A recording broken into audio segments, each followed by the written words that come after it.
శ్లోకం 31 పవనః పవతామస్మి రామః శస్త్రభృతామహం ఖషాణాం మకరశ్చాస్మి స్రోతసామస్మి జాహ్నవి శుద్ధి చేసే శక్తులలో నేను వాయువును ఆయుధాలను ధరించే వీరులలో నేను శ్రీరాముడిని జలచరాలలో నేను మొసలిని నదులలో పవిత్రమైన గంగానదిని నేనే ఈ శ్లోకం ద్వారా భగవంతుడు ప్రతి విభాగంలోనూ అత్యంత శక్తివంతమైన పవిత్రమైన మరియు గొప్పదైన రూపం తనదేనని తెలియజేస్తున్నారు.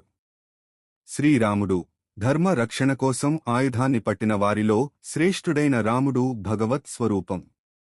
గంగానది ప్రవాహాలన్నింటిలోకి అత్యంత పవిత్రమైనది కాబట్టి అది భగవంతుని విభూతిగా చెప్పబడింది. శ్లోకం 32 సర్గాణమాదిరంతశ్చ మధ్యంచైవాహమర్జున అధ్యాత్మ విద్యా విద్యానాం వాదః ప్రవదతామహం.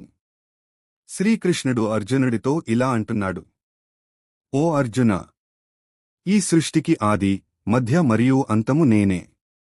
విద్యలన్నింటిలోనూ అత్యున్నతమైన ఆత్మవిద్య, అధ్యాత్మ విద్య నేనే.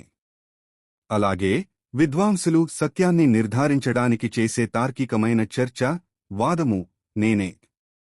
ఉద్దేశ్యం: కాలాతీతుడు భగవంతుడు కేవలం సృష్టికర్త మాత్రమే కాదు, స్థితికారకుడు, మధ్యలో రక్షించేవాడు మరియు లయకారకుడు కూడా.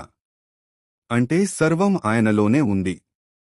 అధ్యాత్మ విద్య లోకంలో ఎన్నో విద్యలు, గణితం, సైన్స్, కళలు ఉన్నా మనల్ని మనం తెలుసుకునేలా చేసే ఆత్మవిద్య అత్యంత గొప్పది.